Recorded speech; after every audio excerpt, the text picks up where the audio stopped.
Welcome to YoYo TV. CM Revanth సర్కార్ సంక్షేమంపై దృష్టి పెట్టింది. ఇందులో భాగంగా ఇంకా అమలు కాని పథకాలపై ప్రణాళికను సిద్ధం చేసుకుంటుంది. ఆయా శాఖల వారీగా మంత్రులు సమావేశాలు నిర్వహిస్తూ సంబంధిత సంక్షేమ పథకాలపై కీలక నిర్ణయాలు తీసుకుంటున్నారు.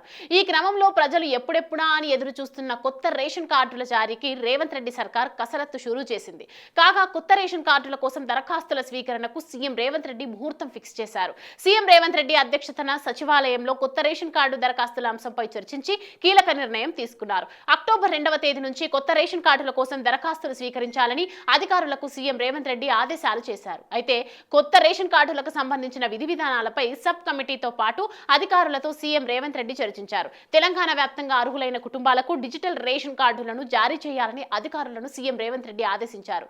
దరఖాస్తుల్ని అక్టోబర్ మొదటి వారంలో ఆహ్వానించి నెల చివరి వరకు అర్హుల జాబితాను ఫైనల్ చేసి కార్డుని లబ్ధిదారులకు అందించే విధంగా చర్యలు తీసుకోవాలని సంబంధిత అధికారులకు సూచించారు. అయితే ఈ అంశంపై త్వరలోనే మరోసారి సమీక్ష నిర్వహించాలని సీఎం రేవంత్ రెడ్డి నిర్ణయించారు. మరోసారి సమీక్షించి విధి విధానాలు ఫైనల్ చేయడంతో పాటు ఎప్పటి వరకు జారీ చేయాలన్నది నిర్ణయించనున్నట్లు తెలుస్తోంది. రేషన్ కార్డు అర్హతలు అవేనా?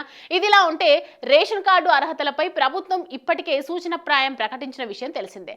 పల్లెల్లో ఉన్న వారికి 1.5 లక్షలు, పట్టణాల్లో నివాసం ఉండే వారికి 2 లక్షల కుటుంబ వార్షికాదాయ పరిమితితో పాటు 7.5 ఎకరాల మెట్ట, 3.5 ఎకరాల తడి భూమి ఉన్న వారికి రేషన్ కార్డులు జారీ చేయనున్నట్లు నిబంధనలను ప్రభుత్వం సూచనప్రాయంగా ప్రకటించింది.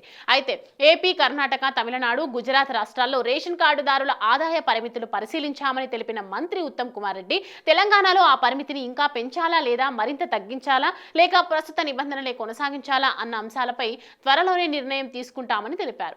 కాగా అర్హతల విషయంపై తెలంగాణ వాసుల్లో ఉత్కంఠ నెలకొంది. మరోవైపు రేషన్ కార్డు లబ్ధిదారులకు ఉండాల్సిన అర్హతల గురించి తమ అభిప్రాయాలు తెలియజేయాలని ఇప్పటికే ఎమ్మెల్యేలు, ఎంపీలు, ఎమ్మెల్సీలు సహా వివిధ స్థాయిలో ఉన్న ప్రజాప్రతినిధులకు మంత్రి ఉత్తమ్ కుమార్ రెడ్డి నేతృత్వంలోని కేబినెట్ సబ్ కమిటీ లేఖలు రాసింది.